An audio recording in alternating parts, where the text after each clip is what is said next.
Early birth defects and premature birth remain serious issues in the United States and around the world.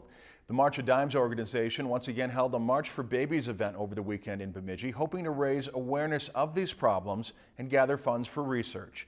As our Jackson Brunner tells us tonight, for some of the families who participated, the topic of premature birth is one that hits close to home.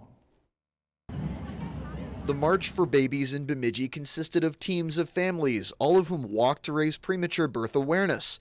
But for some of them, such as the parents of 2-year-old Teri Pietruszewski, involvement in this event stemmed from a survival story. Faye was born 17 weeks premature, and she spent almost 4 months in the hospital at University of Children's Hospital in Minneapolis. She came home one day before her due date after being born at 1 pound 6 ounces and just 12 inches. She came home on oxygen, and we had regular visits to Minneapolis, but now at 2, she's completely healthy and lively and a fun 2-year-old girl. Not all parents are quite as lucky, as Caden Matthew was lost to a fatal chromosome condition called triploidy last year. We just spent time being with him.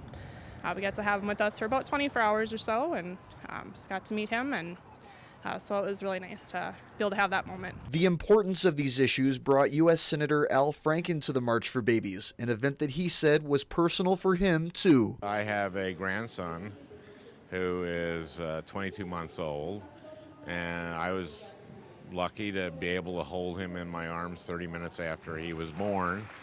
And some of these parents and grandparents don't get that. After returning to the nation's capital, the senator said he plans to continue fighting for legislation that will look to aid research. The baby is born early and too early and has to go to a neonatal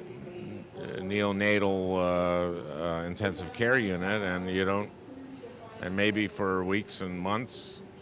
And I want every grandparent and every parent to be able to hold their baby right away. After a ceremonial lap around the Bemidji State Rec Center's indoor track, the families went outside and traveled to the Paul Bunyan statue and back, marching to create a better future. Jackson Brunner, Lakeland News. And for more information about the March of Dimes organization, visit marchofdimes.org/Minnesota. If you've enjoyed this segment of Lakeland News, please consider making a tax-deductible contribution to Lakeland Public Television.